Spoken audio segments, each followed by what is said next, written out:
Be advised, mature content ahead. This podcast is brought to you ad-free thanks to the Legion of Demons at patreon.com/NOTLP. If you like what you hear, there's much more at patreon.com/NOTLP. Join the Legion. That's patreon.com/NOTLP. And now the show. How do you do? Just a word of friendly warning. I think it will thrill you. It may shock you. It might even horrify you. So if any of you feel that you do not care to subject your nerves to such a strain, now is your chance to, well, we've warned you.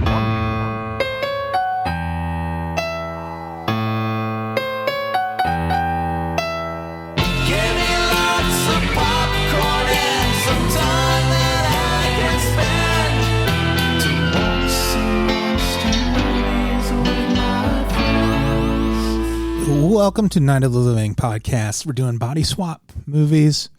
This week's main attraction is All of Me, chosen by Scott Fogel, who won our mailing list raffle last week. Scott Local Fogel. Scott Local Fogel. Local Fogel. If you want, I wanted to. Yeah. Oh, you go ahead. Oh, I was just going to say, if you want a chance to pick our next main attraction for one of our main attractions for next month's theme, just sign up for the mailing list. Go to notlp.com. Scroll down to you see the Dracula stamp. And that was Kelley talking before. Amy's here. Hi. Andy is here. I'm here. Amy will be reviewing Mortuary Collection for straight-to-video Russian Roulette. I want to welcome Trey Dean to our Patreon. And Kelley, I'm sorry, go ahead. Trey Dean. Welcome, Trey. Trey Dean. I did that earlier. I wanted to bring it back. Nice. It was I'm off glad you mic, did. so. I'm glad you did. Thank you. Because I missed it. Yeah, you did. I would never have known that happened. You weren't here yet. And neither would Trey or any of our listeners, patrons or otherwise. Right. No, I just want to say, great choice, Scott. And also, think about this, you guys. All of Me is the last main attraction of the year. Mm-hmm. And it's the last main attraction of the decade. Oh my God. I never thought about the decade being over. It was a good one. Because this year has felt so long that it's hard to believe a decade has wrapped up. Scott, you chose the last main attraction of a decade. A crazy one. That's a big deal. That is a big deal. A really bad decade. Really good movie. Mm-hmm. So our show has been going on for 2 decades now. We have It's been a existed part of 2 decades. in yeah. 2 decades. I have lived 4 decades. Oh, Lordy. Lordy. So when you put it that way, this show has been half your life. Mm-hmm. Do you think about, like, say 5-10 years from now, when we think back to this year and this time, you know how we all joke, like, this is the longest year. Mm-hmm. When we think back to it later, is it going to seem like a blink? It's the February of years. Yeah, well, yeah. Yeah, it may. I mean, it may be Our just... memories are going to get weird about it. Yeah, I think the more distance... Like in It. Yeah, yes. basically. We'll probably minimize the whole thing. Like Let's all gonna have like the trauma. Yeah. Like, let's all agree to come back. Yeah. But here's the thing. Donald Trump ever rises again. Yes. Yes, 27 Kelley. years from now. So 2020 is just waiting in the wings, just Make working. a promise, everybody. Let's cut our wrists. Made a Not promise. wrists, But- hands. If you, but I that's the have wrong way to. yeah. That's the other way. I am not having sex with all of you in a sewer. No, we're going by the not doing that. movie version. You mean Oh, again. okay, good. Yeah. Yeah. Yeah. But I have no illusions that on January 1st everything's gonna be great. Well, of course not. Yeah, but January 20th. Yeah. But I know it's gonna be a while for things to get. Nothing's gonna be normal again, but to get better. Yeah. So I don't want to Well, you just gotta look put at it- everything on 1 year. Like it's gonna be bad for a little bit. It could even be No, but worse. I do Who look at knows? it like this. It could be. I look at it like this. 2020 is like there's a lot of shit wrong with you, right? Mhm.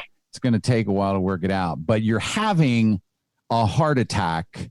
You've been having this heart attack for the last 4 years, but it's really intensified. Yeah. You have to. Just as he was about to make his point, he froze up. Yeah, He was going can't to wait talk till about Jerry's fart attack. I think that's what he was going to say.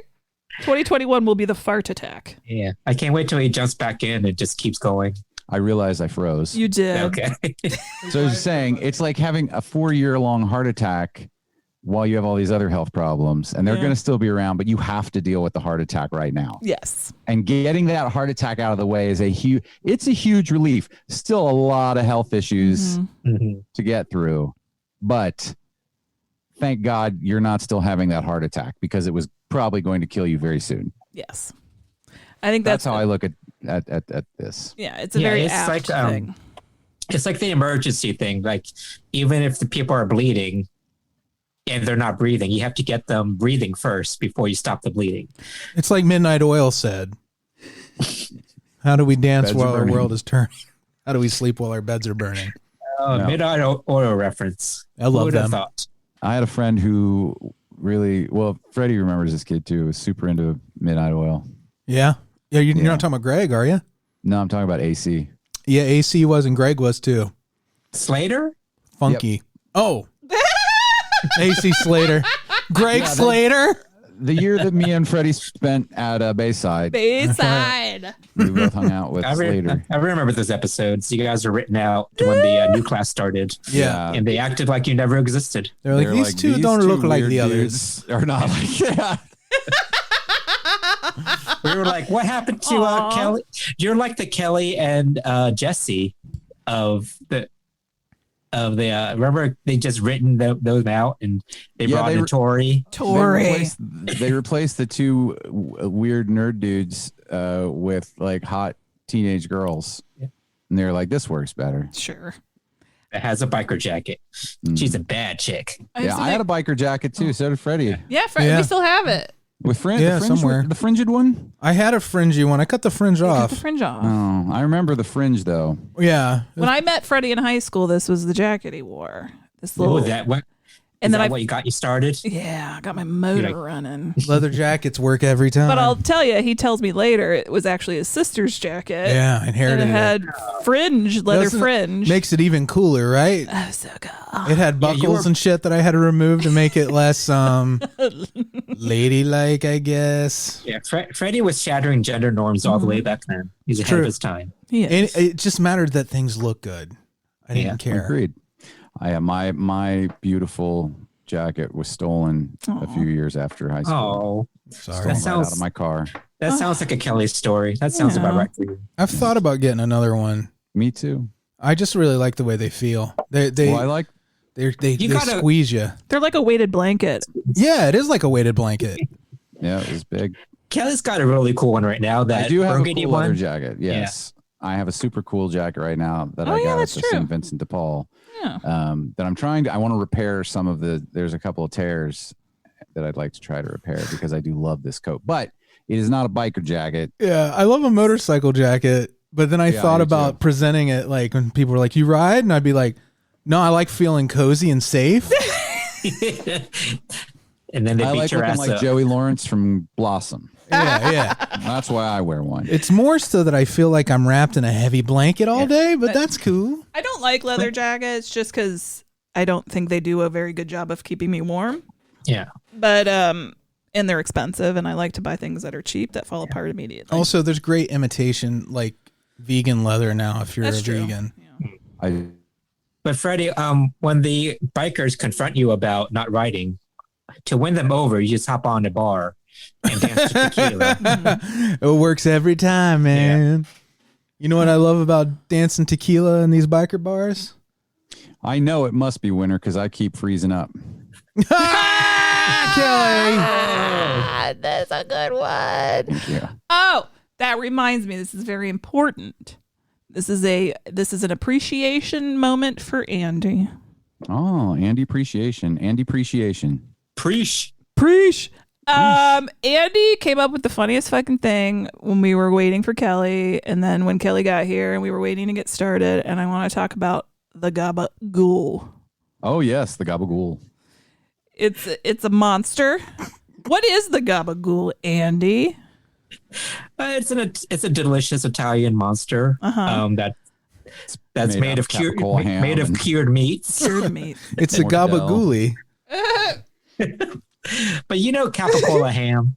Yeah. Like Italians, they say gabagool. Some So do. I just came up. Yeah.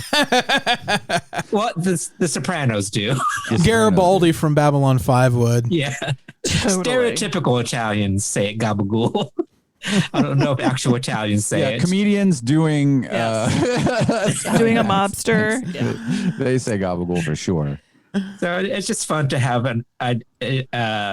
the idea of a monster gabagool. made of capicola ham. Yeah. I love the idea. You could make a whole movie out of this idea with like, you could have like a crime family and they get wrapped up with some sort of black magic to try to take over the areas. They're, what are they called? Regions.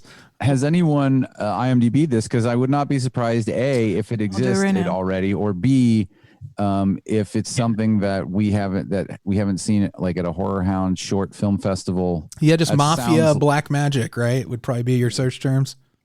Gabagool. I would just search The actual gabagool. Oh, you guys. Gabagool. There Yeah. is a band on Bandcamp Uh-huh. called Gabagool. Ah. 2 words. So, Gabagool. so any idea that anybody comes up with, it's already been made, guys. So don't come with Yeah. any ideas. But it's the it's a delivery, it's band. the craftsmanship behind making the movie. So there's still time for us to make a movie. Yeah. And But then I we do get love- sued by the gabagools. I do love Gabagool. Yeah. And it could be It all made the me meat. laugh You my know, ass the off. when Tony Soprano would just stand in front of his refrigerator and put cold cuts directly into his mouth. Yeah. Who does that? Loose meat. You do. I do, but he You breathes. learned it from your father. I did. It was so good. And also, they make the same sounds. All men that stand in front of the refrigerators and shovel meat in their mouth breathe real heavy through their nose while they're doing it, including myself. Like, a lot of hard inhales through the nose hairs, particular. There's a little It whistle, whistles. Yeah. and they just keep eating it. Yeah, and they're like, "Is there Ooh, any I of gotta that?" hit my nose hairs, man. That I'd big- let it get out of control. Yeah. Oh yeah, I hate that. But is there any of that big ziti left? There's some That's- Johnny Marzetti. There's there will be a scene that involves that, and they go to get the baked ziti, and they're like, "I'll be right back," and then the gabagool gets them. They open it, and the gabagool jumps out. They And think they're going to eat going him, those and then he ones. comes out of the bag of meat. Oh yeah, this gabagool stands in front of the refrigerator and eats you. And it's also in its underwear, and it's standing there with its open robe, and it's eating slices of Tony Soprano and breathing real heavy out of the gabagool nose.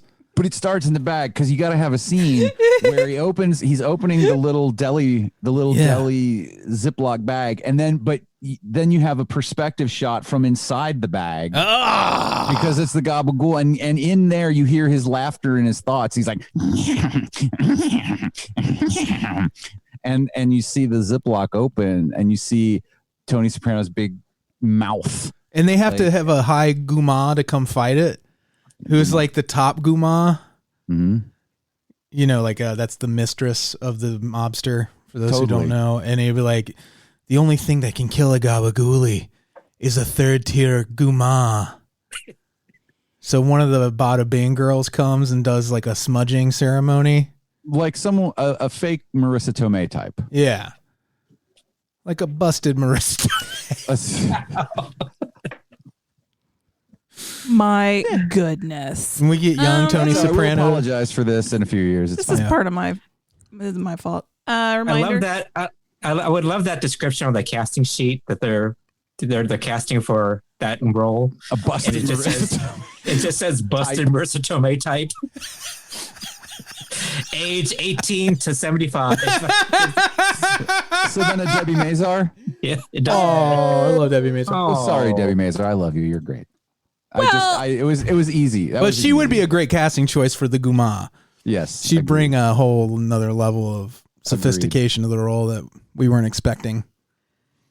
So if you'd like to support this show and quality content like you've just heard, go to patreon.com/NOTLP. You'll get our entire doo-wop collection. Yeah. Just kidding. You'll get And access that's to it. Topicana, which is our new podcast where Yeah. we each come up with a question every week, and all 4 of us will try their best to answer that question. It's not trivia. It's just like open-ended, fun conversation starter stuff. Yeah. It's like improv comedy. You like improv? It's not. It's But if you want to hear, let's talk about our pet peeves. Yeah, it's real, man. It's real. If you want to listen to Freddie and I fight, yeah, you're going to enjoy the latest Topicana, which will be dropping in a couple days. Yeah. Mm-hmm. Yeah. Wednesday nights. Drop a canna. My next dog, I'm going to name Peeves. Peeves! Your Yeah, he's pet got a number peeve! of different. Yeah. My pet So I'm gonna be peeves. like, this is my pet peeves.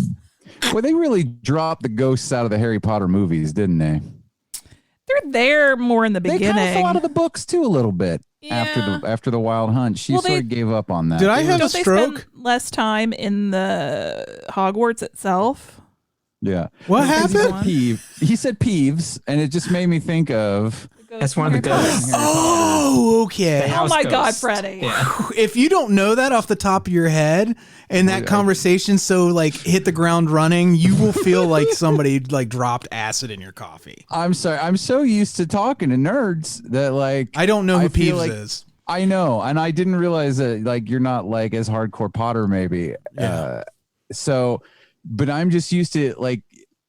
I guess I just assumed that everyone would hear Peeves and know like the Harry Potter ghost. Yeah. So I guess, started but I talking think a about lot of Harry people Potter would, ghosts. you know. What the hell is wrong with me? It's not you. It's me. No, it's me because even the stuff I've it's come not you, into, Kelley. I've come into the Salon de Jean territory. Freddie is an the old past man. few years.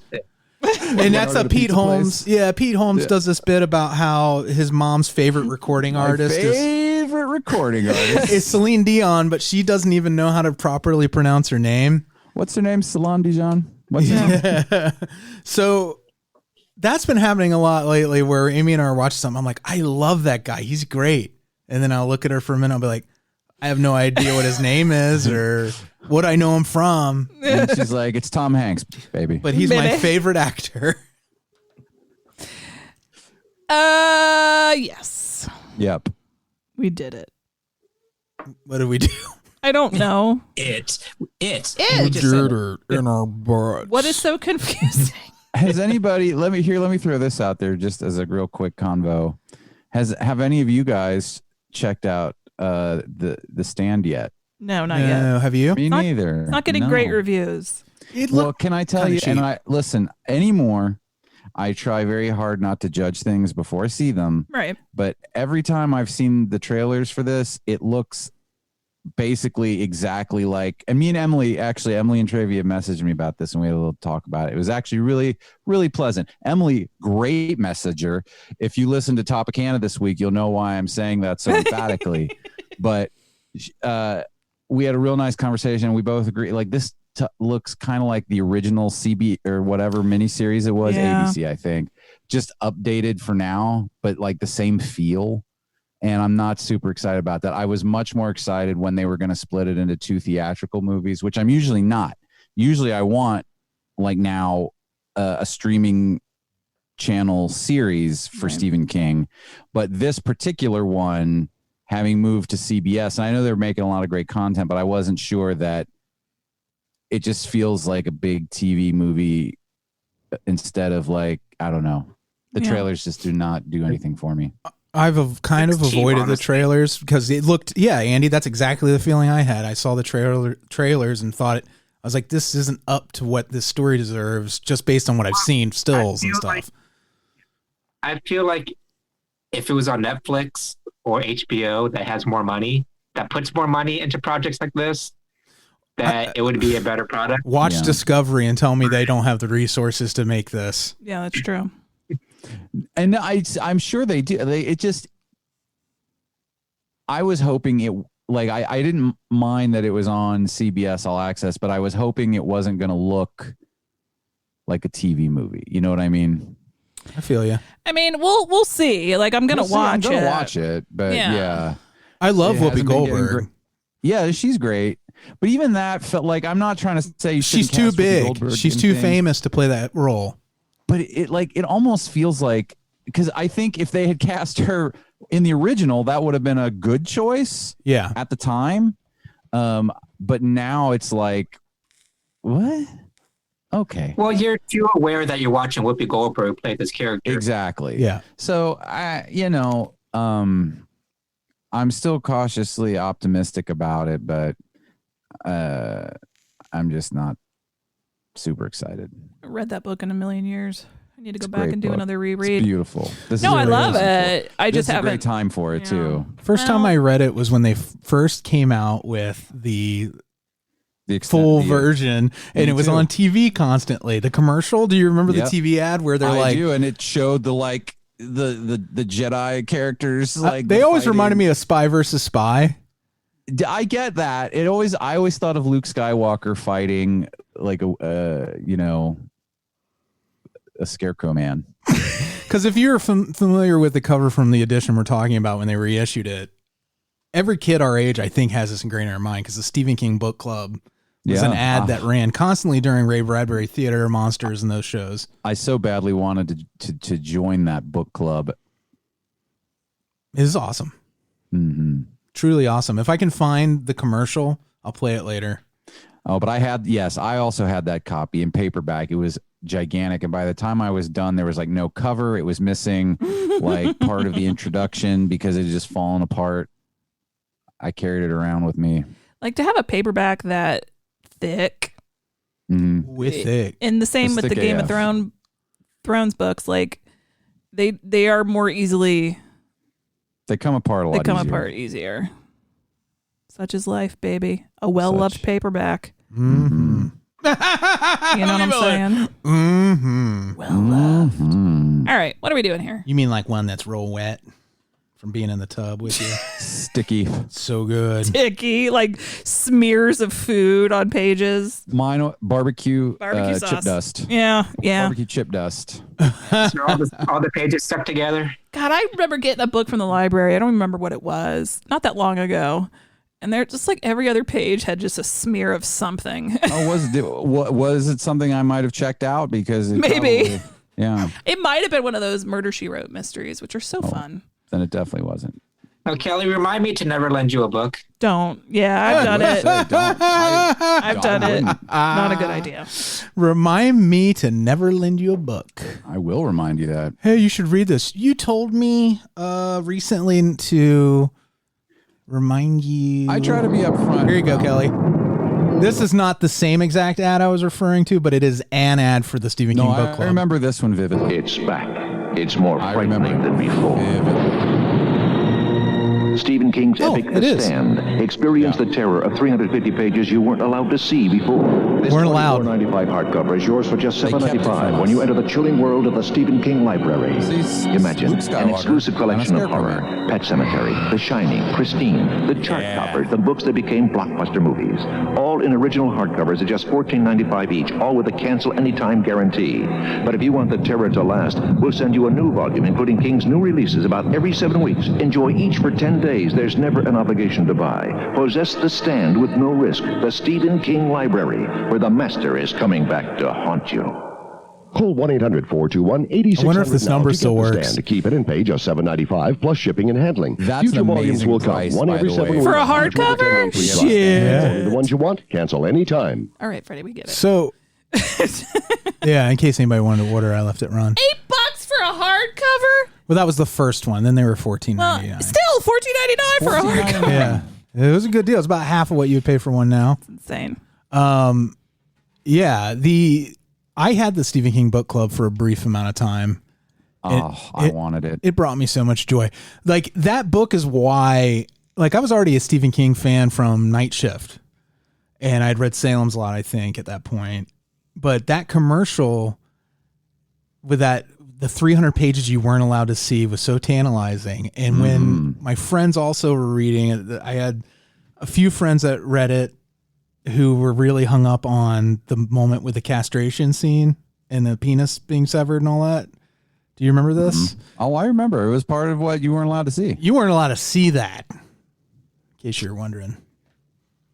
Oh, yeah. You can't forget that. So there you go. Do you want to move on? Yes. Let's move it on. Okay, let's cool. move it on over. Let's do it. Hello, boys and girls. It's time for straight to video Russian roulette.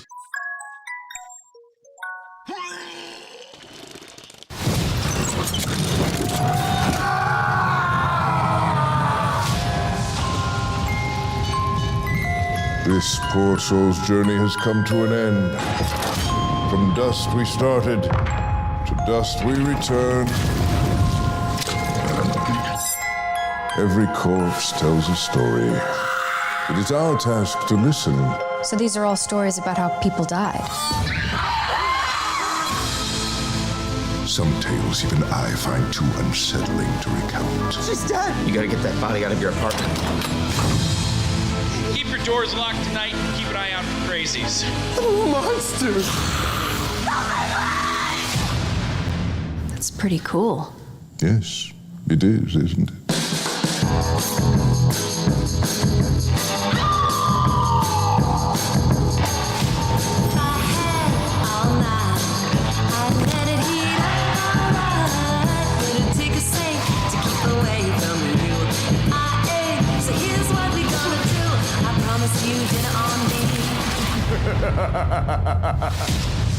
There's no use running. Your story is just beginning.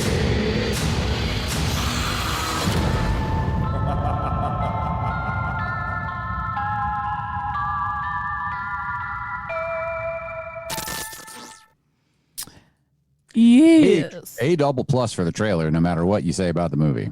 Oh, the movie was great. Really awesome. was. Yeah. It's on Shudder. The Mortuary Collection. It's an anthology with the wraparound being Clancy Brown is an old, dried up funeral guy. I think That's good. Fancy That's some Brown. good ass makeup. Yeah. Here's your one chance, Clancy. Don't let me brown. Reba. I'm Reba. I swear to God, it's like when he does stuff like that, you guys, I would marry him all over again. It makes up thank for you. every dish.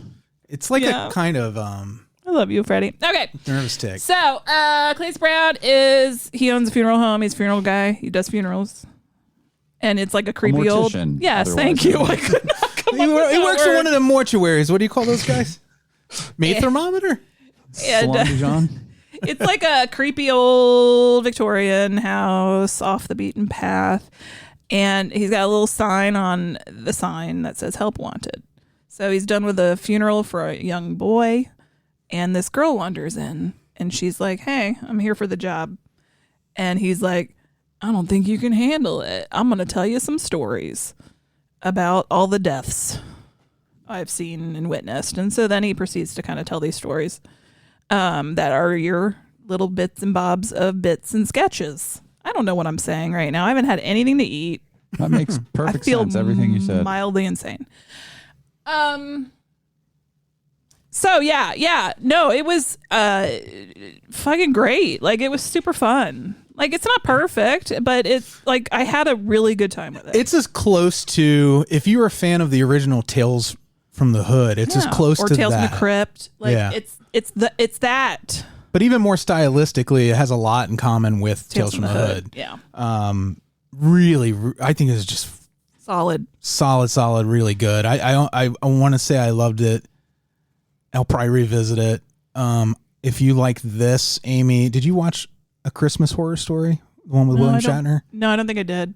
That's also really good. Yeah. But this is really just a great anthology. It's been a while since I've seen one where I'm just like into every moment stylistically. The first story is a little, I think that's kind of but like that's the point of it. it's a little nugget. It's an appetizer. Yeah, and they address it. Yeah. So I forgive that too. It's each story is very much like a Tales from the Crypt or Tales from the Hood. It's people getting either their comeuppance or, basically comeuppances.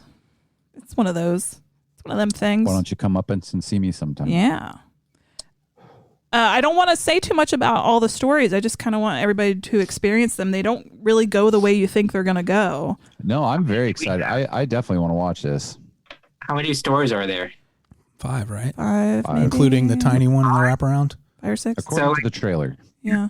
So they're like, are they? How long is the movie? Because 5 seems like a lot. It's like 90 minutes, right? I don't remember There's it 5 in Creepshow. being long, but I was enjoying myself. Mm-hmm. Yeah, there's 5 in Creepshow. Andy, you got to keep in mind you're counting the wraparound and this little short at the very first one is very short. Very short, yeah. I mean, I loved the look the cinematography and like the lighting, and it was all very well done. It tends to like upend your expectation of where a story is going each time. Nice. So that was fun. I just liked it. Go watch it. All right. I don't know what else to say. It was delightful. The look of it seems very Disney. It was, yeah. I mean, I don't disagree. Just like that part where they're like the title cards are flipping through that thing. Yeah. It seems like, yeah, the Tower. It seems Tower of Terror-ish. Yeah, a little bit. I'll give you that one, buddy. I was gonna say something and I pissed it away. You were talking about the style of it, and it was. This movie was was it 60s, 50s, 60s? Yeah, they never blatantly say, but there was a moment when I was like, all these cars look like 60s models, and then I noticed the landline she was using, and I looked at Amy and cell phones. I said, I think this is set in the 60s. You're like, no, I think it's modern. And then the more we watched it, I think it's because the dialogue is not the look of the movie is period, but the dialogue isn't. Right. If that makes sense. No talk of periods at all. Nobody wants to hear about your periods, ladies. They're gross. Just keep them hidden. Don't be gross. I'm being silly and sarcastic. Talk about periods all the time if you want. Yes. You all right over there? You want me to get you something? Me? You said you hadn't eaten anything. Are you having a low blood sugar moment too? I feel mildly insane. I had to eat crackers in the middle of the show earlier. You need a Snickers bar? I'll get you a little something while you talk. Okay, but I don't know how to have much else to say. It was funny. Like, it was genuinely funny. Was it scary? There were moments where I was like, ooh. And it just reminds me, like, a lot of these horror movies, I don't think this is a spoiler to say, but there's a story where it's like, if you had just called the police and said, oops, I killed them, everything would have been better. I don't know what you thought you were going to get away with by trying to hide the body and you know, and then my brain, because I'm crazy, goes into, what are you going to tell the cops? What are you going to tell people when this person's missing? What about all the evidence in your house? What are you doing? And it's like, Amy, just go along with the story. Well, I'll put it to you this way. I think when you've accidentally killed someone, your brain is not firing on all cylinders and you panic. Yeah. And you make a bad decision. And then once you make the first couple of bad decisions that you made before your brain caught up with you, then you start thinking those things. And then you're like, I have to arrange this so that I can answer all these things. And then you're like, did I think of everything? And it can lead to that. Kelley, I like how you talked about like you've done it before. Yeah. You're like, when you kill somebody, here's what happens to your mind. Came back at the right time. When a person that isn't me does that. A fictitious person. Wink. Winky face. This had some pretty sad moments in it too. A couple of moments that were kind of surprisingly touching considering what we were watching. Oh yeah, that like one thing at the end, you're like, whoa, he's in where? Oh man. Mm-hmm. Right. It's very good. Yes, so highly recommended, the Mortuary Collection. Who doesn't love Clancy Brown? He's so good job. Keep it up. Don't disappoint us. Don't start disappointing us. We'll turn our backs on you no matter what you've given us. Show us what you've done for us lately. Okay. And Freddy's dying. Sorry, Kelley got me laughing. All right, kids. I mean, I'm not sorry it happened. I understand. Sorry, I coughed. So, that being said, my loves, let's see who's up next. Oh, let's do. We're going to start with Frederica. Please. Oh boy. Young boy. That always happens.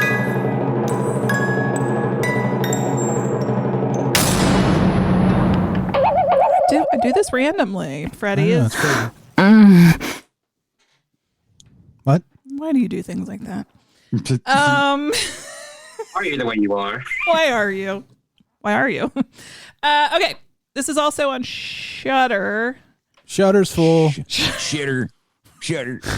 It's got to be full soon, right? It's called The Pale Door. Beyond the Pale Door. The Dalton gang find shelter in a seemingly Kelley's excited already. uninhabited Sorry, go ahead. No, ghost I town. just saw this advertised. The Dalton gang find shelter. Freddy! Whoa, shit. Fat fingers. Hate all of you. My fingers are big. The Dalton gang finds shelter in a seemingly uninhabited ghost town after a train robbery goes south. Seeking help for their wounded leader, they are surprised to stumble upon a welcoming brothel in the town square. But the beautiful women who greet them are actually a coven of witches with very sinister plans for the unsuspecting outlaws. And the battle between good and evil is just beginning. Yeah, I saw this advertised, and it sounded intriguing to me. It's the guy who did that one movie that I liked, Scare Package. Yeah. Oh, yeah. Also, one of the people who worked on Scare Package, I think, also worked on the Mortuary Collection. We'll get the fuck out of town. La-ti-da. Yeah. Is that who worked on it? La-ti-da? La-ti-da. From Heaven's Gate Cult.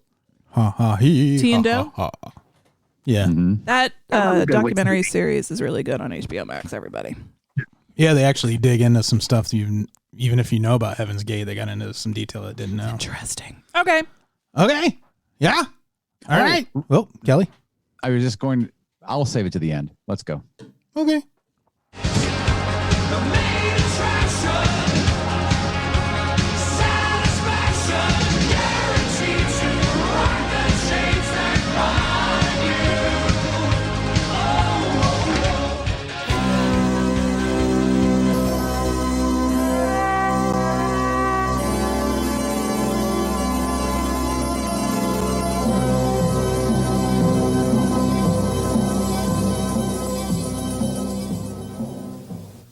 Roger Cobb was a rising young lawyer whose first big case.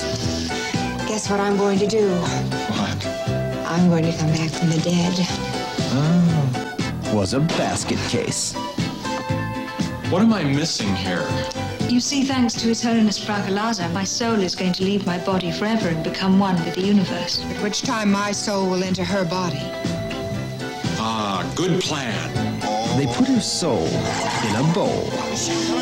But things got out of control. I lost her. What's that? And it worked. Oh, my Lord! I can't believe this. I can't even die right. Somebody please tell me this is not happening. We obviously have mutual control over our body. Our body? It's my body! I'm not sharing my body with anyone! Everybody's gonna be real disappointed. Now, Edwina Cutwater is dead and living in Roger Cobb's body. You know, you have a great deal to learn about making someone feel welcome. Let's get something straight here. I never liked you when you were in your body. I certainly don't like you in mine. She's spoiling his love life. Edwina! My name is Peggy, you pig! Oh! No, let me explain. It's Edwina Cutwater. She died today. You did it with a dead woman? He's ruining her afterlife. I can't go in there. That's the men's room. Just shut up and do as I say. She's getting under his skin. Don't I excite you? Edwina, go away, will you? I own that body. What if you got it pregnant? You have no right. No, you have no right. It's 2:00. I want you out of me by 3:15. Now, where's the Swami? Steve Martin and Lily Tomlin in All of Me.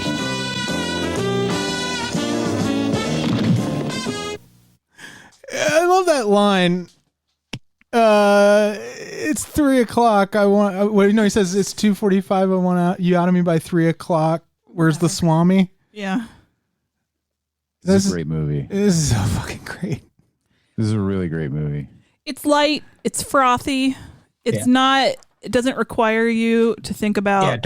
Anything. Don't think about it too much, because if you do, then it just falls apart. It's super sweet, and it's a fantasy world. And I'm going to bring this up later, but and Alise made this connection for me. It's very much like in the same universe as L.A. Story, which is not a real world. But it feels very like connected to that movie. It's a great movie. Well, even like the normal characters, everything's amplified and cartoonish, which is so how that's LA why Story is. Yeah, that's why you can't take the premise even too seriously, because even the people that you're supposed to relate to, they're cartoon characters too. Well, I know there's a million to one shot that any of us read the novel this is based on by Edwin Davis. Not. Nope. I wonder how different the source material might be, if it's more earnest or not. Although this movie was kind of earnest, I guess. It was. Other than the Swami character, I think everybody felt somewhat rounded out. This is a Carl Reiner movie, which, if you're into basically anything and everything he did, kind of had the same tone for me. When you're dealing with like the stuff he actually directed. What else? It's very gentle. He directed The Jerk. Yes. Yeah, which is my favorite. But he also worked on a lot of stuff with Dick Van Dyke when they tried to bring his show back. Yeah. Dead Men Don't Wear Plaid. So like he had this streak of working with Steve Martin where they did The Man with Two Brains. Right. Just prior to this. He directed Summer Rental, which is a great comedy with John Candy where it's kind of like Vacation, National Lampoon's Vacation, where they rent a place in this rich area and he ends up in like a yacht race with rich assholes, kind of like a Caddyshack-ish that's thing. a funny movie. But it's very 80s comedy. This is super 80s. Yeah, I think it's very of its time. I don't know if this type of humor or like type of movie would fly nowadays. Well, I said it in a way that I lamented, was that they don't make movies this way anymore. Yeah, I miss them, but it's just everything's just more comedy. I think is just more cerebral and not smarter, but I don't know. It has an edge to it. You mean now? Yeah. Well, also there's a lot of reasons just from like a social standpoint where this would be so incredibly difficult to navigate if you were making it now.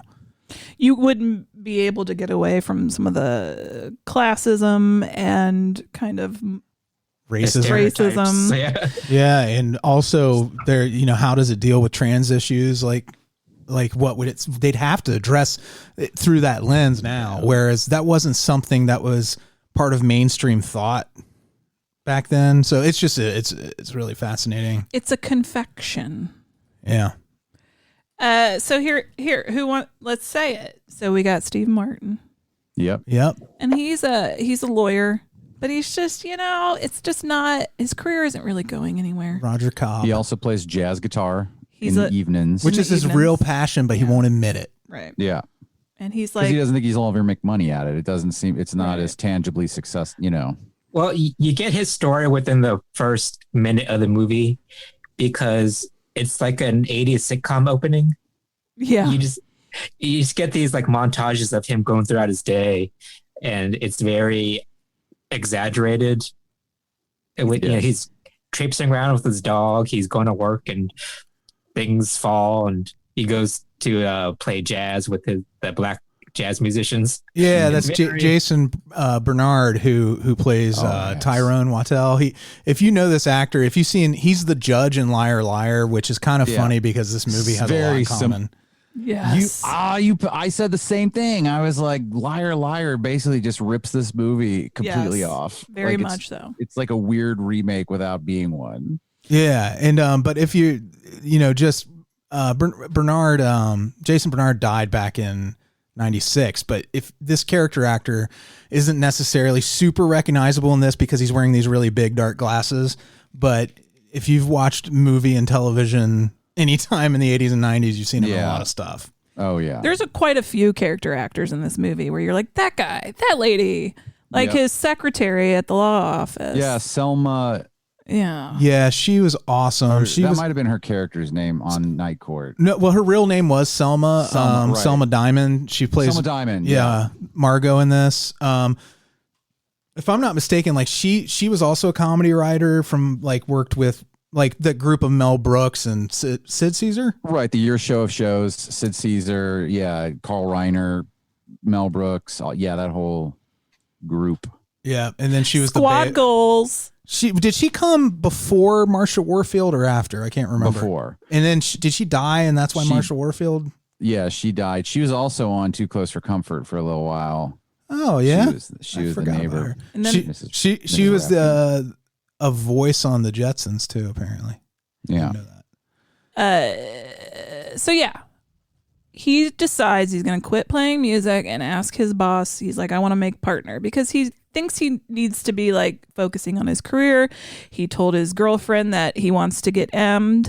You can't even say married. The M. Funny. But he's like, I'm ready to M you, or whatever he says. You know. So let's get M'd. Let's get M'd. And, you know, he's like, I'm going to be an adult now and do adult stuff. So I'm going to go into my boss's office and demand to be made a partner. Boss is like, you know what? You go hang out with Edwina Cutwater. She's really dying this time. Well, I just want to interrupt you, but that it's an unfortunate name because we kept saying Cutwater. Yeah. Cutwater. We want to call her. Well, I think it might even have been intentional. Yeah. The actor who plays his boss, the head of the law firm, is very like David Koechner-esque. Yeah. And I was telling Amy and Andy when we were watching this, I said, I think that they're like a Doctor Who situation where one of them like evaporates in a beam of light and the other one comes out and they're just slightly different.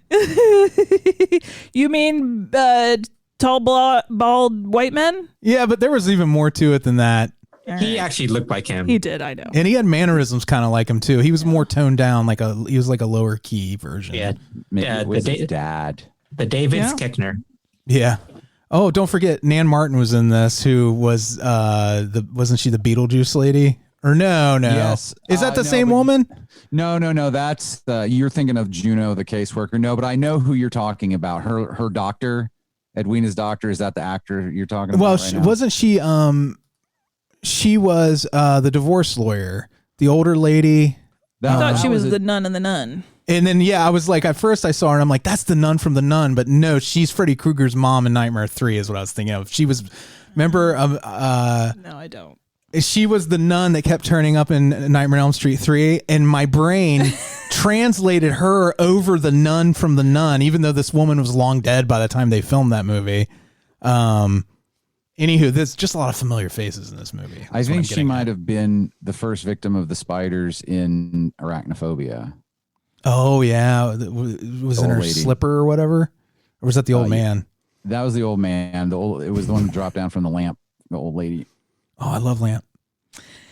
So Edwina Cutwater is an incredibly wealthy woman, but she's been dying for years from a heart condition. And so Steve Martin has been tasked to go there and help settle her estate and get that all prepared. Lily Tomlin's so awesome. Lily Tomlin always fucking look gorgeous in this movie. Yeah, she really did. Awesome. But she did, yeah. But she's amazing. And what? Oh, no. Do you finish what you're saying? Because I just was going to see if you remembered something. Or should I just ask you now, since you're staring at me? I'll ask you now. The lady who was his prospective fiance. Yeah. Amy had never seen Funny Farm, right? And we just watched it for the first time a couple weeks ago. She was the wife in that. Oh, okay. So if she seemed familiar, that's why. I think that's the main reason. I don't feel like she did a lot of acting. I want to say like she kind of just left the industry. No, because we were like, oh, who is that? That's somebody. And then we looked it up and we were like, oh, she's not really anybody. I feel like most of this review is talking about the actors and what they were in. Well, like that's what I was saying. Like there's so many character actors in this that you're like, I know that person, I know that person, dad, I know the horse dad. The horse dad.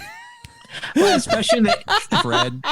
Well, especially in the 80s, I feel like the character actors like we saw them more often because there wasn't as much content out there. Yeah, he was Fred, wasn't he? Yeah, Fred. And they also tended to work with the same crews too. You know what I mean? Like a lot of these people are also in LA Story. Like, there's a lot of cross contamination. Well, that Fred was played by Eric Christmas. Oh, so cute. And he's such a cute man anyway. Yeah. That Dead you're now? like, what do you think, Amy? Okay. So anyway, this was 36 years ago. All right. So he goes to her mansion and she is just, I like Edwina. Like she's not great for a rich lady, but she's ballsy. No. She's here's what I want. And I want to steal somebody else's body for when I die so I could live again. Well, she's not stealing it. I know. She's paying for it. Yeah. I think it had good character development because I started hating her right off the bat. Yeah. True. But then True. She tells her story of why she's like that and why she wants to do what she does. But right off the bat, she came off just as this typical Spoiled. rich person that doesn't care about anybody else but her. But she's also like making her own move. She's like, here's what I'm going to do. Mm-hmm. And she's telling this to Steve Martin, like, I'm leaving my entire fortune, estate, everything to Fred's daughter, the stabler's daughter. And that was Victoria Tennant, Steve Martin's ex-wife. Because they've got the Swami, who is an extraordinarily racist character, played by a white guy? Italian. Oh, okay. And was it the Gabagool? He's a gabagool. I mean, it definitely seems racist, but do we know was he genuinely meant to be? I can't remember if they said he was meant to be a race other than. Yeah, well, they did say that he's never left Tibet before. But they called him a Hindu. Yeah. Right. Were there a lot of Hindus in Tibet? I always thought it was. I think we're trying to. Yeah, I don't think they take him down too much. I think he's just generally Eastern. Do you think that too?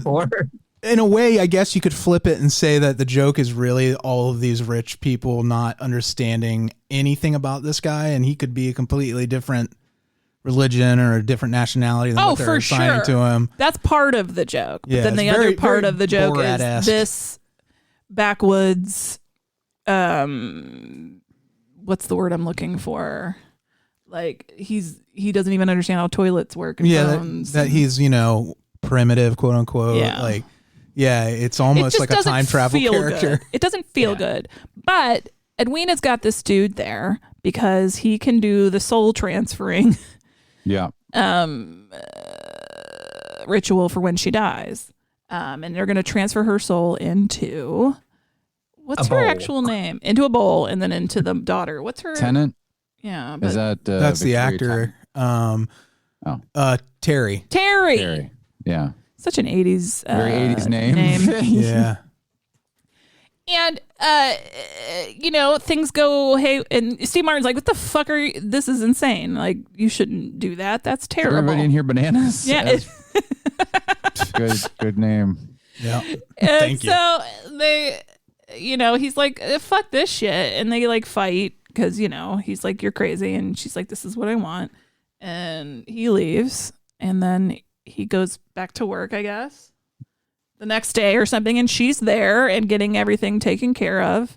Getting him fired and getting her will redone to give everything to the daughter. And so here's how it looks real quick. I just want to take what you've just explained.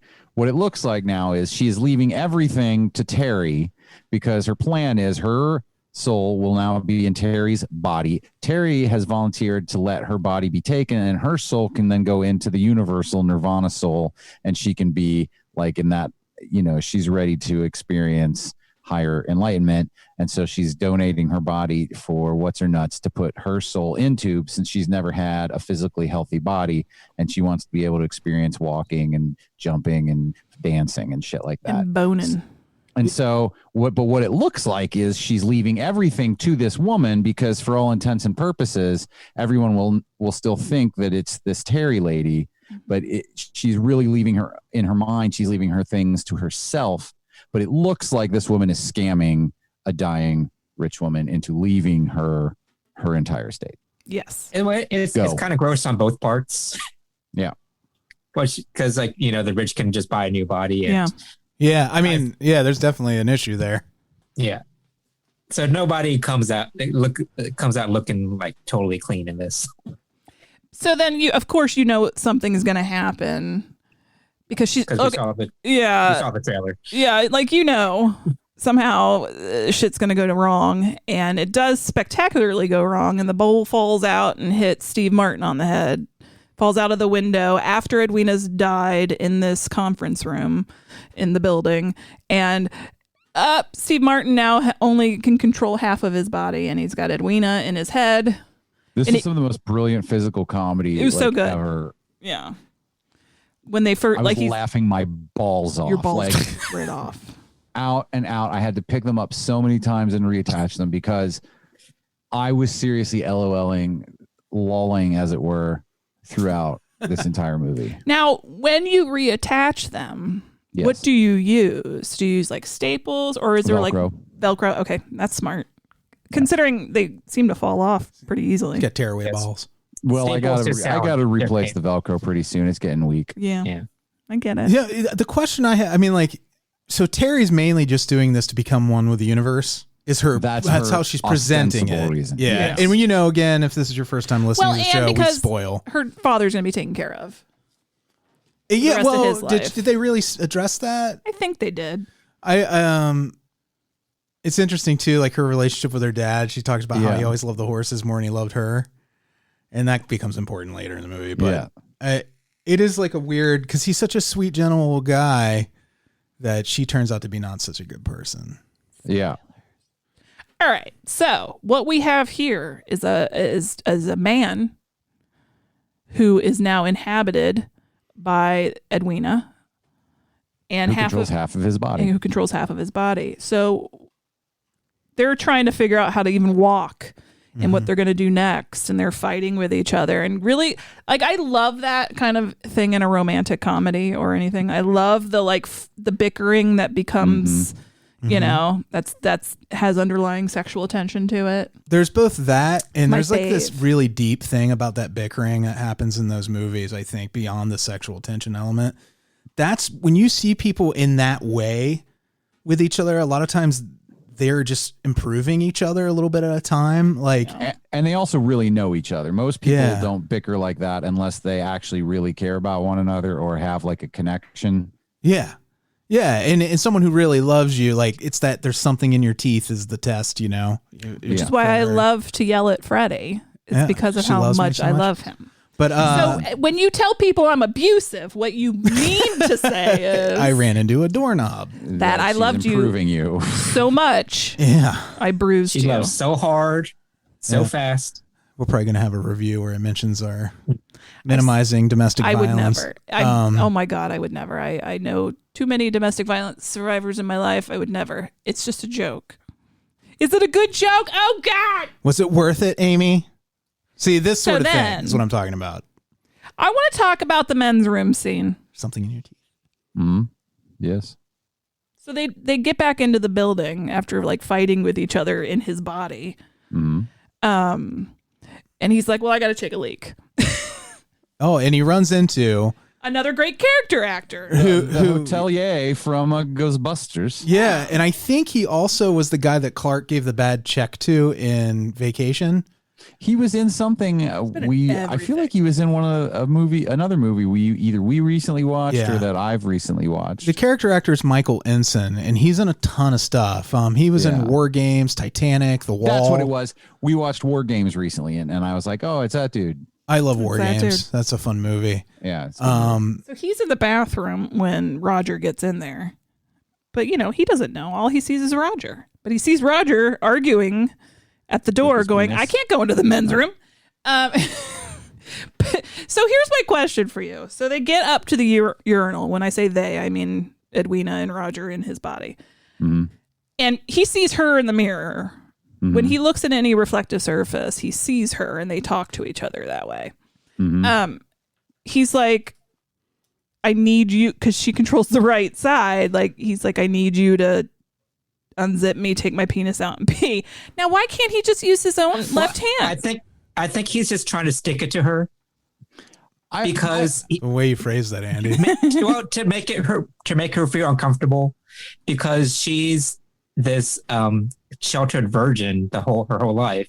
So I think he thinks it's going to he's just doing it to make her feel uncomfortable, I think. See, I didn't really get that, but I think it's just I mean, he genuinely did have to pee.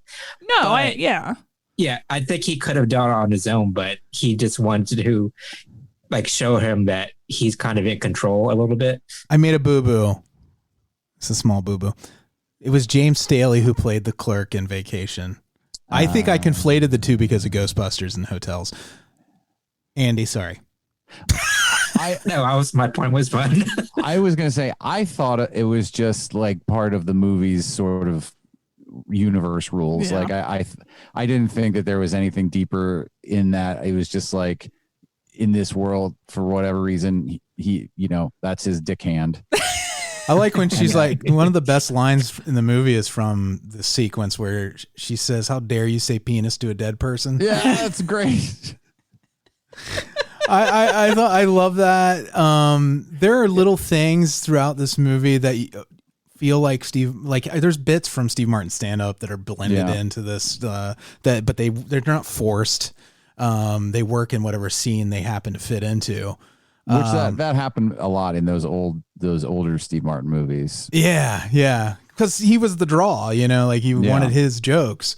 But that line that they gave to Lily Tomlin is fantastic. And that whole sequence is so damn funny. And Austin Powers, I think, especially Spy Who Shagged Me, owes a debt to this sequence. This is a movie I never heard of before, ever. Oh, yes, definitely. And watching it now and seeing all the things it probably influenced is like, why haven't I heard of this before?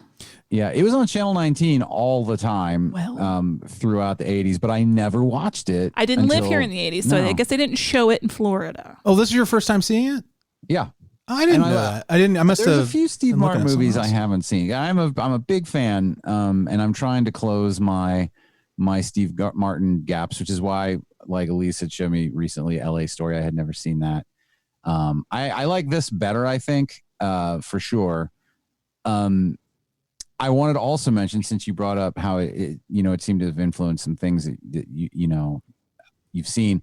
There's also a sequence where where they're starting to first get used to being in the same body, where it looks almost exactly like what Vincent D'Onofrio does in Men in Black as the Bug. Like there is like a very like similar physical walk, and I was like, I wonder if he like used that specifically.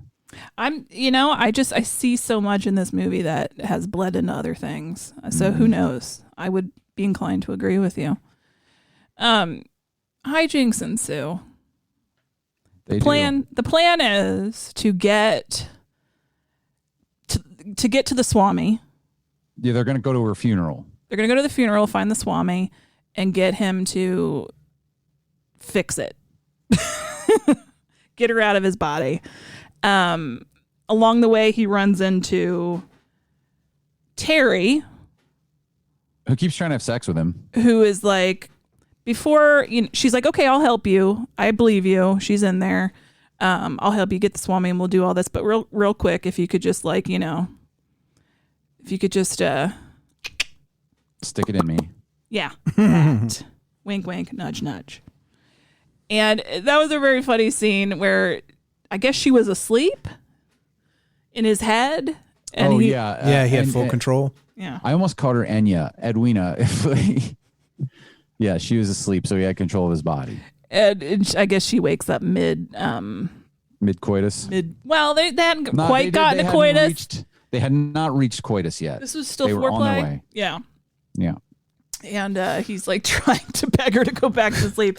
It's just like, I can't help but like exist in that world for a minute and go, I wouldn't want to, I don't know what's happening here. You mean like you wouldn't want to be hostage in someone else's body? No. I don't think anybody would. Did you see your explanation of that? There's movie posters. Did you read about this? There were some movie posters that had all of this written on them.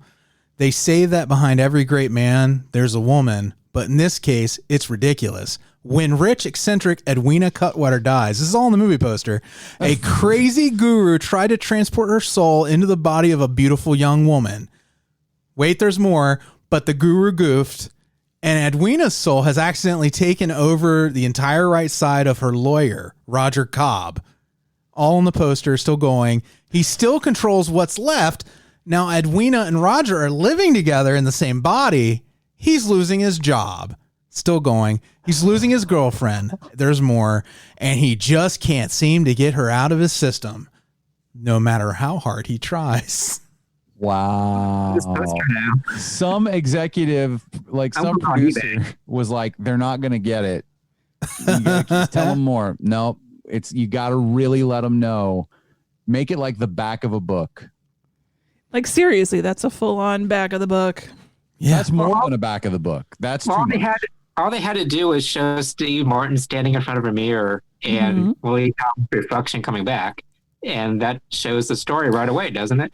Well, they shortened it. They managed to get a different executive. Here's the tagline that I saw on a lot of the posters. The funniest movie since Tootsie. So I've never seen Tootsie. Great movie. Oh, fuck. That's an amazing movie. I love Tootsie. Maybe it'll be my podcaster's choice. But probably I will not. have. Okay. But it might be. It's in the running now. Great movie. I mean, there's just so many hijinks. You know what I love in the midst too? of this, but what? I'm sorry. I was just going to say, I just love that it goes beyond gender issues. Yeah, the story, like, it's not just like, oh, now I walk funny, although you get a big dose of that. And yeah, but it's not even mostly, really. No, yeah. And even like if the movie had been that, it wouldn't have been any good. It would just been too much of Steve Martin sashaying and swishing around and stuff. And you'd be like, okay, yeah, that was great. But once they get out of that scene and they work to make things more natural, when she tries to fill in for him at court while he's asleep in the body. Yeah, that was awesome. I loved the scene where he's trying to have sex with Terry, and Edwina's like, I don't want to be a part of this. And he like goes into the other room to the mirror to talk with her, to like convince her to just shut the fuck up. And he tries to explain like what the tingles are, and he's tingles and jingles, and like trying to give her, he's like, why am I thinking about Clark Gable? And trying to like help her get in the mood so he can have sex. And he tells Terry, he's like, what was it? Like there were women in the well, like when he's there's some women in there will be A-okay. He said throw a couple of women on him. Yeah. And then it turned into like a Gone with the Wind orgy in his head. Yeah. That made me laugh. Funny. And while I agree, something we talked about earlier about like comedies being like less sophisticated now, I actually think it's the reverse. I think comedy is less sophisticated now, and it's just that people need more grounding to suspend their disbelief. Whereas I think this is a way smarter comedy than most things that I've seen, with a lot more character development and a lot more sort of complex emotional and relationship things to be said than mostly what we get now. Do you feel like as we get older though too, we require less grounding? Because we're like, all right, this is entertainment. It doesn't have to be perfect. As long as they're really successfully delivering whatever message they're trying to give me, like I'm like, that's enough. I think we do, but I think it's because we're from a time when I think audiences in general needed less grounding. I do think, and I mean, you can see it when you go back and watch those movies. They're super loosey-goosey in ways where you're like, the Monster Squad is so loosey-goosey in a way that if they made it now, it wouldn't be. Right. Just because of people's expectations have changed. The formula's changed. And I think it's just people become more skeptical and there's a lot less not to sound like a weird old boomer type, but there's just sort of less wonder because of, I think, 24 hours of news and shit like that. So everybody needs to feel more like it's real. Even when it's not, they need rules to explain. I feel like people like have a lot harder time just letting go and just like going with something. Like Andy. Yeah. Just want to cars it all. What do they eat? Well, Freddie, you were the one who brought up that. No, here's the thing. I'm sorry, Amy, but like, no, defend yourself, sir. I only cars things when I don't like the things. No, you didn't like Cars? No, it was not good. The first Cars was good. I think the first Cars is good. Here's the thing. Like, I love Toy Story to a T. Yeah. But if you pull out the strings too much, then it doesn't make sense. But because I love it, I don't think about how it doesn't make sense at all. And how the toys world is kind of weird. Yeah. But the scale, I get it. There's enough joy offered over here for you to give up all the details. For this would be like, for all of me, I liked it enough where I didn't pull out the strings. Yeah. Even though it's kind of natural to think, why didn't she just do this? Why did he just do this? Right. Freddie, you pulled a string. I was so wrapped up in this movie that I didn't pull out the strings. But like for Cars, like I pulled the strings because I didn't enjoy Pull the strings. Jinx. So Freddie's like, why when they're in the mirror, their movements aren't always matching each other. Yeah. Like when they're talking to each other in the mirror. Sometimes they do. And sometimes they don't. And sometimes they didn't. And I let go. And I was like, whatever, I don't care. Yeah. The rules in this universe that they've built up, they're loosey-goosey. Yeah. And I mean, the concept of a soul going into a different body, that's kind of out there anyway. So like, you can't put a soul in a dented bowl, though. So I just took it as like, you know, they can play with their own rules because it's their rules. Well, you know, the whole like middle of the movie is them trying to get back to the Swami so they can get them situated again, and trying to get Terry and Roger and Edwina are trying to do all this. But then you find out that Terry ain't good. Terry bad. No, and this is great. And again, not to talk about how much better it was in the old days, but I also think that even really good movies now don't always allow themselves to breathe the way just a lot of movies in the 80s did. Like there's a lot of story being told in this movie, because now it goes from, we're trying to get this situated because this woman who wants her soul to be transferred to the universe. Now it becomes, as Amy's about to explain, Terry is a con artist who at first didn't believe any of this. Now she believes that it did work, but she does not actually want Edwina's soul in her body. She just wants the fucking estate. Money. So now it goes from like a fucking, we just got to get the Swami. Now it's like, we got to get this dude, and we have to somehow force Edwina's soul out of her body so that we can get Edwina's body into Terry's body, soul body. It's a soul, mind, body. Did I have a stroke again? Royal conjunction. Nothing makes sense anymore. Conjunction junction in your trunction. How dare you say conjunction junction to a dead person? It's so, but anyway, yeah. It tells a lot of stories. All I was saying, and I don't think it breathes in a way where it's not trying to hurry up and cater to short attention spans. So we get to this. Is this the memorial, the funeral, the like party at the estate that Terry is having now that thinks she's won? Right. But they crash the party. Roger and Edwina. They transfer Edwina into the water into water. I don't know why. Well, it's an accident. It's an accident. Yeah, I think I had gone to pee at that moment. You were turning something into water. Yeah, I was. I had already done that, and then I had to squirt it out. It fell in a bucket of water because I think what's her nuts, Terry, like hit it or something when they were trying to get her hands on it, so that the soul would go into her. And then it fell into a bucket of water. It's a very silly sequence of like misdirection and pratfalls and buckets of water, and Edwina ends up in the blind jazz musician's body for a little while because he drinks the water. Because he drank the water, and then I think the ending is just hilarious and something I will mull over until I'm dead. I will Cars this, not because I don't like it, but because that's just how I am. Like, they come to an agreement. Well, they find out that Terry's not only a con artist, she's an ex-con, like had been to jail twice. Which is hilarious to hear her dad keep talking about all the time she's been in prison. Yeah. Well, she says she ran away when she was 15. Yeah. Originally, And so, like, this all would, like, what she's done, and, you know, she would go to jail again. But... Well, and there was a gun, and there was all kinds of stuff happening, violent things, and so I guess they all decide that they're gonna put Terry in a horse. Yep.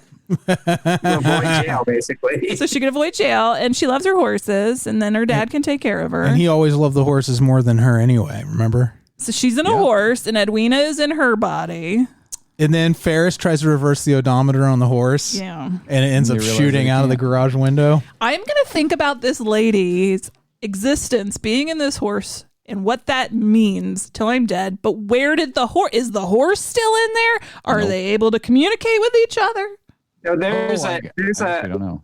So there's a horse soul floating out somewhere. Or is the horse soul still in there with her? Together. Well, I bet like Edwina and Roger.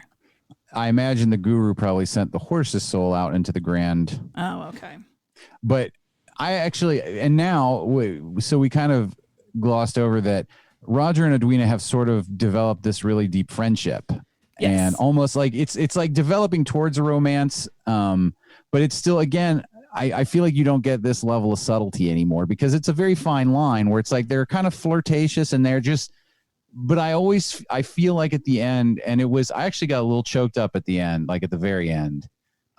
It's super sweet because they actually really come to love each other, whether it's just friendship or it develops into romance, it's up to you. But, and they're dancing like with joy at the end when she's in Terry's body. It's just it's a really sweet development. And like it takes its time and feels earned, you know? Like I was like the very end when it's Steve Martin and Victoria Tennant, but Edwina's in there. Yeah. Like I was like, I hope that's satisfying, but not as satisfying as seeing Lily Tomlin. But then you do see them in the mirror, which I was like thankful for because I wanted to see that moment of those two together. That's what I meant when I got choked up. Like when you see them in the mirror dancing, it's just really sweet. Yeah. But in a way, like even though like I did come to like her character more, it's still kind of a gross thing that she did. Just taking over the attempt to take over somebody's body. It's murder. Because you have money. I guess, but I mean, the woman did volunteer. Yeah, like she was her soul. It wasn't non-consensual.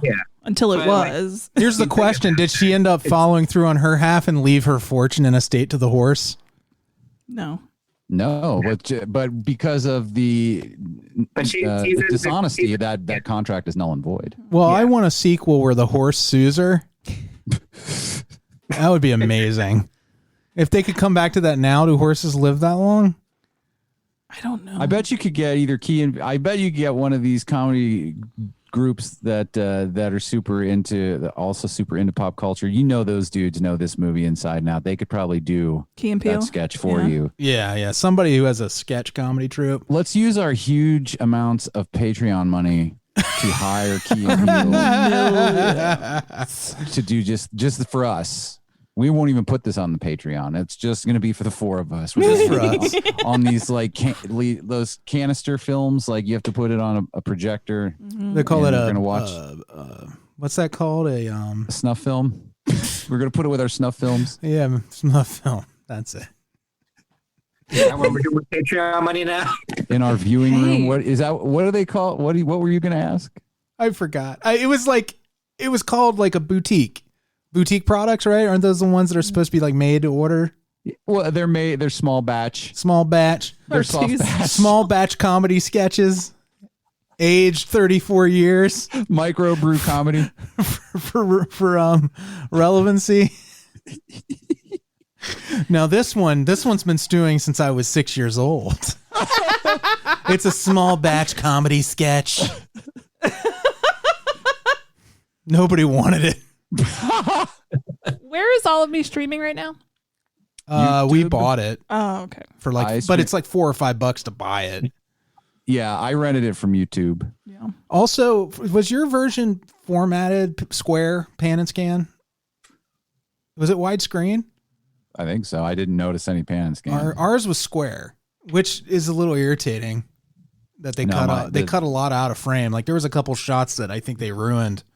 It didn't affect the story, though. I mean, it's not like there was like giant panoramic shots of this in this movie. No, there's just a couple of really nice shots that they butchered by doing that, and it's pointless now. Nobody has a square TV anymore. If you decide to upgrade, you can get it for $7 on YouTube. You have to pay $2 extra for widescreen formatting. You don't necessarily need it because it's a very the look of it is very beige and dull. Oh, it's so beige. It's that low budget 80s comedy feel. But all the money went into the writing and the performances and the cast Steve Martin's makeup because he was shellacked with foundation. His lips were the same color as his skin. They made him look very tan. It was off-putting. I'm going to say something, and I don't know that anybody cares, but I'm going to say it anyway. I think Steve Martin is better looking today than he was then. Well, we matters to about, no one. Well, he always looked the same. He came out the womb looking old. We had the same conversation. We were like, he always looked like he was like 45, but he's super handsome. Like, yeah, you know what I mean? So like, it's like, but he's always looked like that. No, in the movie, he said like, "It's my 38th birthday." Yeah, he's supposed to be 38, and I audibly like, no. I think he was too, right? As somebody, it was like 1984. He couldn't have been much older than 38. Well, even in the 70s when he was on SNL, he was gray haired or back man. Well, yeah, he just had prematurely white hair. Yeah, gray hair. but like, I just never saw him as like attractive or a sex symbol until this movie, kind of, because. He's like trying to have sex. Yeah, he's cut. Not cut, but he's in shape. For a comedian. He's in good shape. Yeah. Which was surprising. Yeah. That isn't Kumail. That was so weird. I always thought he was an attractive dude. No, but again, I thought he was attractive. Attractive in a sexless type way. I get you. I totally get what you mean. You're attracted to him for different reasons. You want to have a meal with him. Tom Hanks is a good-looking dude, but it's like, does anybody think about like getting pounded from behind by Tom Hanks? Rita Wilson, and they do it. Oh, that's true. Well, good. He's like, Rita Wilson. Oh my God! Everything is that what he says when he comes? That would made it worth every bad thing that I ever did. To bring me to that moment, that was amazing. He just smears red paint on her back. Yeah. Makes a face. Stop talking about one on each our cheek. Real life saints. One on each butt cheek. He's got two Wilsons. He's slapping them together. And he makes her float away, and he has to chase her down. Yeah. He tells her no tan lines. He flips her over. Dressed up like Rumsfeld's wife. He flips her over and gives her the old peas and carrots. Yep. So all of me. Great choice, Scott. Thank you. Great choice. Are you in the mood for magic shoes tonight? He makes sounds. Yeah. I don't think I like this movie, but I hear Kelley gushing over it. I love this movie. He's Rita Wilson it over it, but because she's gushing because he's eating her Turner and Cooch. That's right. Oh, how long were you waiting to get that out? Yeah, I don't know. That's what Rita Wilson said. Yeah, about Tom Hanks' load. Joe versus the volcano. Am I right? Oh my gosh! You got mail. And he spells it Male. That's right. You've got mail. Oh, Philadelphia, though. Can you let Andy finish? Yeah. I don't think I need to. I think we're done here. Yeah, let's have some more sex puns with Tom Hanks movies. Oh, what other, That thing you do. Go. Is Rita Wilson the thing? He wants to be buddies with her bosom. Oh, you went TV. Bachelor party. Are we just saying titles now? Bachelor party. Oh, he's big. Oh, you guys. Get it? He's big. Oh, he is big. I want to be big. Wink. Okay. So. But anyway, so Andy, you did not feel as enamored of this as you feel like I am. Yeah, I feel it was fine. It was a nice light movie, but like I think you found levels in this movie that I did not see. Did you call it a dice light movie? There was no dice in it. Dickory dock. I'm disturbed by your lack of Andrew Dice Clay comedy. Again, is that a reference that people get? Andrew Dice Clay. I don't know. It is funny again that you guys did, because we did a dice. Me and Alise did a dice moment last night. Yeah. But no, and I'm super into movies like this anyway. So I mean, and everything chokes me up also now. So it's but I think this is a great. Yeah. It was a beautiful movie. Great, a lot of great performances. Really great comedy that I just don't think we get anymore. But it's a different time, so whatever. So what else? I like a lot of comedy now too. Right. So at the end of every show, we like to say hi to our Beelzebubs. Again, if you'd like to support the show monetarily, get some extra stuff for it. Hi, Beelzebubs. Patreon.com/ /NOTLP. My next question is going to be, when giving oral, do you swallow or do you cast it away? Not your best work. No, it's not. It's not. Not your best It was work. a creep show too, to your creep show original. Yeah, it was not great. I probably should have left it alone because when you think about it. But a lot of people are going to like it just as well. All of the people on this. You're only as good as your last joke, and So you're terrible now. What have you done for us lately? So The Post. We're going to read a list of names. All of these people are way better than Tom Hanks, in my opinion. I would share a body with any of you. Yeah. Actually, that's true. Any one of yous. And specifically have with one of you. Oh, shit. At minimum. I've definitely been inside. Of Alise. Yes. Thank you, And Alise. she and me. Oh, damn. Amy looked at me. I put my finger in his ear, gave him a wet willy. Does that count? Ooh, wet willies. Ooh, wet willies, bam blam. Ooh, wet willies, bam blam. Ernie Perez got Indian burns, bam blam. I don't think you can say that more, Amanda. Let go. Thank you very much. I'm done. We've got Mark Watts. You put the cookie in the cookie jar. Blake. Sorry, I've been rewatching Key and Peele, so Balake. Cartoons, plural. We got Bill. Bill, what's Garner. up? I hope you're not buried in snow like everybody else up north. Tree and Alex. Ertl. I also hope you're not buried in snow. Yeah, you're up in New York. Iona Goodwin. I hope you're safe from fire. It's summer there. And spiders. They have more brush fires. And excuse me, real quick, I own a great one. Yeah. We got Jeffel, Branan and Emily, Hell yeah. Adam Ingram. Did we already talk about the dogs of Christmas? Yeah, we did. I figured. Alyssa, you might have noticed I don't always participate in the text chain that me and Freddie have, because again, that's part of my anxieties. But that goes back to the top of Canna. Yeah, go back and listen. And to you'll learn about me and why I'm you'll feel good. You'll learn about both of us. Yeah. That'll be out Wednesday if you're hearing this before then. Bill Chandler. My dude. Thank you, Bill. On our last Zoom meetup, Bill was gracious enough to allow me to assign him the host of the meeting to make things less clunky because I get overwhelmed. Well, no, your ADD kicks in and you can't handle anything. Plus, it's all the same. It's over being overwhelmed because of ADD. And I get so distracted. But Bill did a great job of DJing little YouTube videos and such. Our Thursday meetup was so much fun. You get access to that as a patron, any level. It is priceless to me. Yeah. To do it. It is at least $18 for you. For me. But it is priceless for Freddie. It's priceless. Well, no, you can be our base level and get into the Zoom meetings. And I don't know the levels. It is. I don't know animals. Yes, our Thursday meetups, because it was normally a once a month thing, but then the pandemic hit and we needed more human contact, so now we do it once a week. Blayne Turner. I live in Blayne. Aw. Monica, you're a sweet, sweet, sweet girl.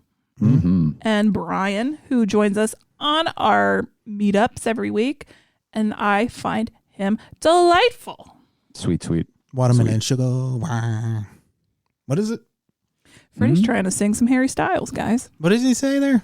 Watermelon sugar. Watermelon sugar, and then there's something else. Third word. A watermelon is all sugar, basically. It's true. All right, When you think about it, it's all sugar. All right, keto. It's all sugar. It's bad for his keto. It's killing me. Well, Amy looks at the watermelon. Thanks for hanging with us this decade. Yeah, it was a good decade. Not. It was good for us as a group. I think we had more good than bad, personally. We'll be back with feedback? This last decade, you feel like this was a good decade for you? No, I'm trying to be positive. I'm like, your parents are dead. Put on a happy face. Good things happen for you. I mean, bad things happen for sure. That's how it goes. I don't know. It's a coping mechanism for me sometimes to pretend. So next week we're doing our debris feedback news. Did you say debrief feedback? I'll fucking kill you. Is that where you take my underwear off and criticize what you see? Are we doing feedback or are we doing the year-end rear end? Oh, I'm so sorry. I forgot. Year-end rear end. She crazy. It's our year-end wrap-up, even though we've done a little of that today. And get ready for that. Podcaster's Choice starts in January with Kelley, but we'll talk more about that later. I need to think about that. Yeah, you do. So everybody have a nice, safe Christmas or Hanukkah or whatever you celebrate. Mm-hmm. Yeah. Or other. Enjoy the week that's coming up. Do that. Yeah. Most of us don't have to work as much next week. Yay. That'll be nice, right? Yeah. Yeah, boy. Bye. Right. Bye. Frankenstein was wondering if he should go to bed when his old buddy Leatherface put on Dawn of the Dead, and Igor made the nachos in a severed